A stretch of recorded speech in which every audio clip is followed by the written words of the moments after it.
आज हम बना रहे हैं कस्टम स्टर फ्राइड नूडल्स। ये हमारे रेगुलर कस्टम का गो टू ऑर्डर है। जब भी वो आते हैं तो उनके ऑर्डर्स में से ये एक ऑर्डर ज़रूर होता है।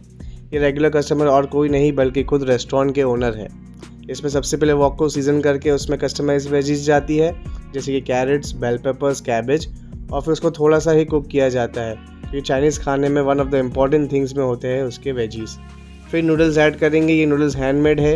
यस, आपने सही सुना, ये नूडल्स हैंडमेड है। वो ऐड करने के बाद सीजनिंग में जाएगा MSG, salt, white paper, stock powder, और इसका मेन इंग्रेडिएंट है इसका सॉस, जो यहाँ के शेफ़ खुद बनाते हैं। फिर इसको करेंगे प्लेट और गार्निश में सिंपल रखेंगे with some chopped spring onions and white onions, और हमारा ऑर्डर है रेडी। वीडियो अच्छा लगा तो लाइक, शेयर और सब्सक्राइब ज़रूर करें। बाय।